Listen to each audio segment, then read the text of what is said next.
Windermere Diversions and Set Backs. Winter Garden moves to amend ordinances. OCPS surveying children about mental health. And many in our community are in mourning this week. The date is October 20th, 2022. We're going to go through these stories and more. Welcome to West Orange on the Go. My name is Austin Arthur, and this is where we do local news and comment. And when I say local news, I mean hyper-local. West Orange. This is your news. We begin in 10 seconds. You're listening to West Orange on the Go. Brought to you by the West Orange Times and Observer. Hosted by Austin Arthur. West Orange on the Go. Members of the public voiced their opinions on several prominent agenda items at the Windermere Town Council meeting last Tuesday. Two of the main topics of conversation included discussion on the Oakdale and 9th diverter, as well as the first reading of an ordinance to reduce the pool setback for canal fronts from 50 feet to 35 feet. Now, regarding that temporary diverter that was placed on Oakdale and 9th to address concerns of cut-through traffic, speeding, stop sign running, and aggressive driving, well, the residents seem to be very thrilled with the results of that temporary solution.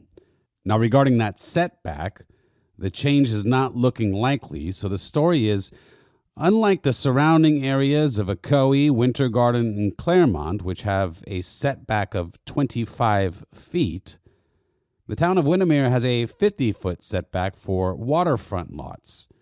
Now, to understand what this means, it's that all structures must be at least 50 feet from the normal high water line elevation. The town's Development Review Board voted unanimously against this, and the town council will revisit the topic at their November 14th meeting. And on over to the city of Winter Garden, the commission there approved the first reading of a proposal to amend portions of the Code of Ordinances concerning utilities in the city's water and wastewater systems. The amendment would clarify that the city will no longer provide new water and wastewater connections and services to industrial zoned properties located outside of the city limits. The assistant city attorney, Dan Langley, who helped to draft this ordinance, said, quote, "It would require any industrial user that is in that business to provide scientific data to ensure that whatever they flush down the water system will not create a problem for the wastewater treatment facility," end quote. Now, you see, if you want to come into Winter Garden and put a industrial business here, there's going to be some rules. You see, this is what we call a civil society.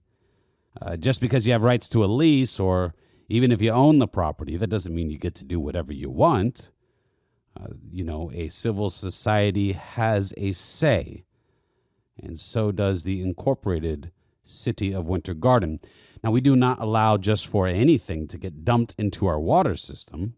You may be interested, not that it's necessarily related to this, but you may be interested in going back to my July 14th episode on this program entitled Businesses We Want and Businesses We Don't. All right. And now this. Orange County Public Schools announced Wednesday, October 19th, that it will administer a panorama education wellness survey to students in grades 4 through 12. The survey window is open now and will close on November 11th. Parents who want a copy of the survey questions can obtain them through their child's school. The OCPS Media Relations Manager said in part that this will allow them to gauge the school culture and climate.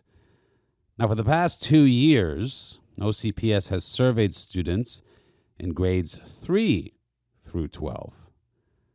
However, this year the district chose to remove third grade.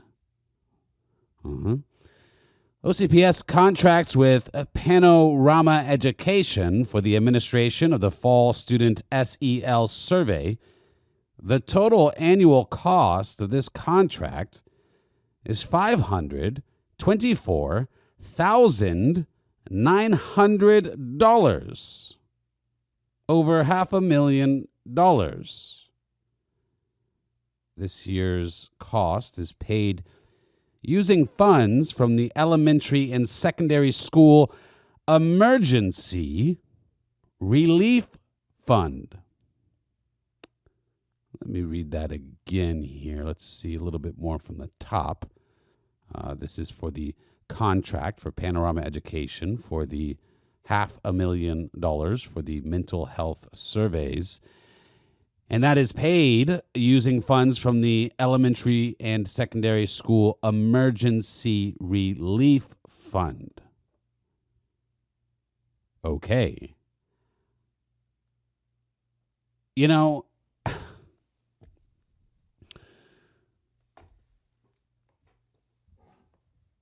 let me just say something about this. Mental health is a serious issue. Many of us have family or friends that have been affected by issues surrounding mental health. Many of us have seen it. There is a lot of confusion among our youth. People are telling them all kinds of crazy things from all kinds of places. Mental health is increasingly becoming more and more of an issue that we need to deal with. We see it with school tragedies and in other places too. You know, but when I was growing up, we really didn't have these sorts of issues. Not really. Not like this. Especially not when my parents were growing up. Really, I mean, almost not at all. Not what we're seeing today. You know, there was no $500,000 mental health surveys to 9-year-olds back then. You see, we agree there's a problem, but maybe we need to modify our solutions to that problem. So perhaps we can begin a little bit of a better discussion and not so much vitriolic ridicule whenever somebody has a different opinion on an issue. Okay. When you want to know about these sorts of things that are going on that affect our community, you know where you need to go. It's orangeobserver.com. You can check the Facebook page. Hey, you can check the Twitter. And it's not all serious stuff, you know. There's updates on all kinds of fun things and community events. And, you know, on this week's paper, there's a little bit of a note here letting all the folks know in West Orange that the new ale house has opened up in Horizon West. You see, it's lighthearted stuff, too. So anyhow, all right, let's move on. Well, you know, I like the ale house, by the way. You know, we got one on Winter Garden, right off Highway 50. That's right by my office. I'm that 3-story building right across the street next to the Chamber of Commerce, and we love the West Orange Chamber of Commerce. But yes, I want to check out the Horizon West Ale House. Last week, I took my family, my wife and my kids to the Ford's Garage for dinner, right? But I asked my wife, I said, hey, why don't we go to the new ale house in Horizon West? Well, she vetoed it because she said that, you know, we could just go down the road to the one on 50 for that.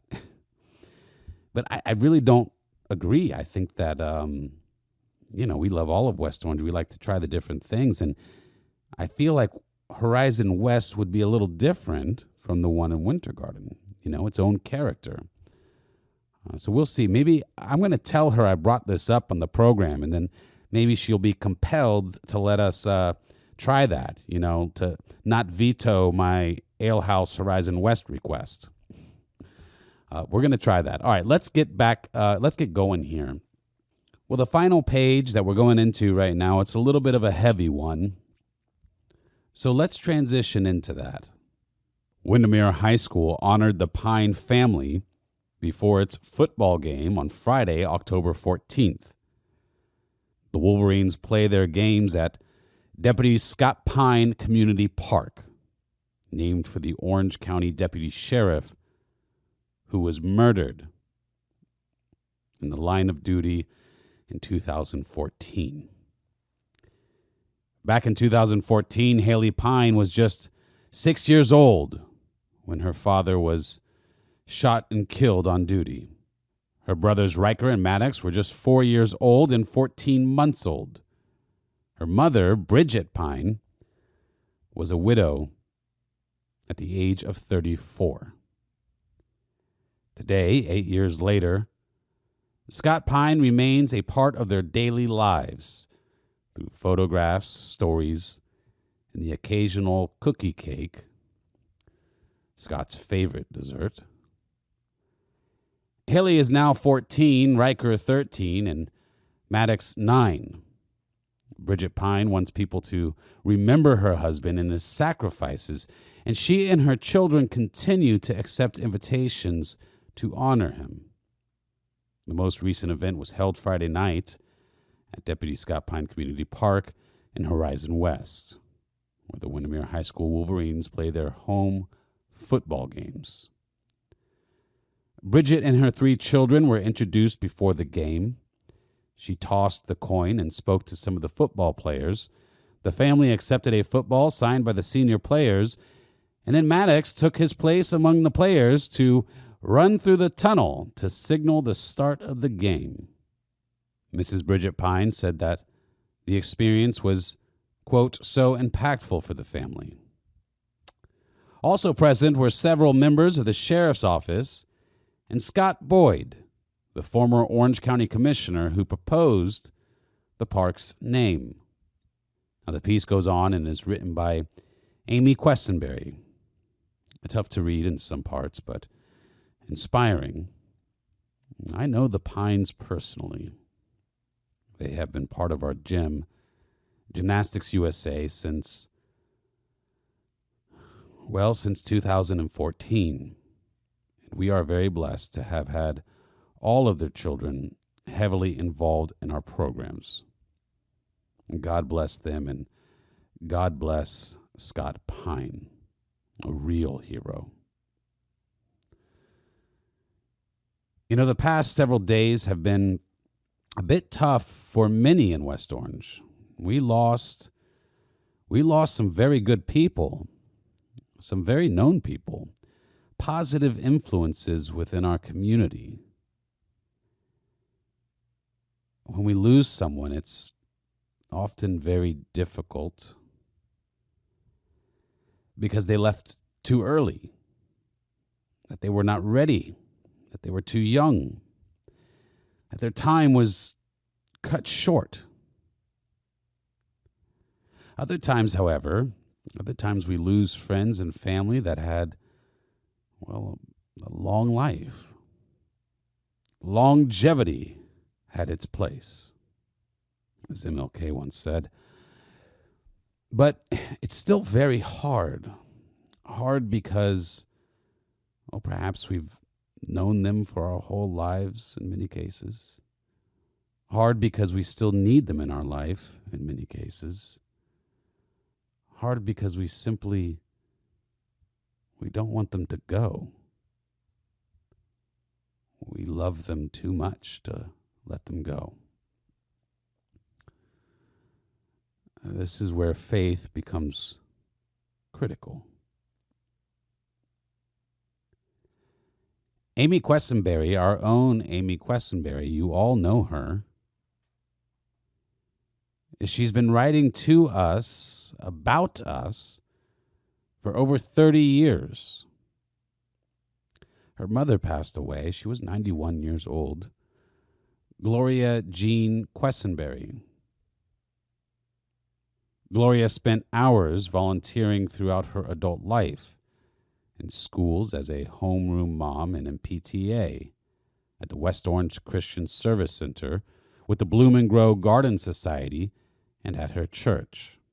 She spent her life caring for others and enjoyed cheering up people with her homemade chocolate chip cookies, pies, and other baked goods.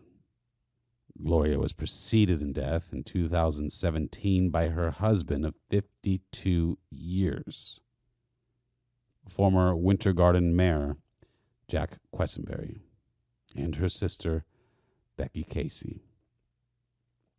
There is a beautiful obituary you can read in full in this week's paper. The family requests donations be made to the First United Methodist Church in Winter Garden, with donations designated for the memorial garden or stained glass windows in Mrs. QUESINBERRY's name. A very important family to our community, and may Mrs. QUESINBERRY rest in peace in heaven. Carlos Watson also passed away on Sunday, October 16th. Many of you may have known Mr. Watson. We did a full story on him just a few months back. He lived in Winter Garden for 75 years, dubbed Mr. Winter Garden. He spent his days of retirement from sunup to sundown sitting outside his home on West Story Road, waving and smiling to all the vehicles going by. And that will be missed by many of us. Now, we've spoke about losing people today. We've spoke about losing people too early. And that is such a case with Pastor Anthony Leon Hodge. A great man West Orange lost way too early. That happened this week. And next week, the paper will be doing a story on Pastor Hodge and his life. I will be covering it heavily on this podcast next week. Now, he leaves behind his wife and young daughter, who I don't believe is even 5 years old yet. We have linked a GoFundMe for the Hodges, if you please, if you can donate to his orphan and widow. He did a lot of good for this community, and I will be talking about it next week on this program. So please consider that. The link will be below. You know, they have people are blessing them with food and calls. I talked to his wife, and she's very grateful for that. But right now, what would be really wonderful is some financial support for them, for the service, and just generally right now in this time. More next week. Blessed are those who mourn, for they will be comforted.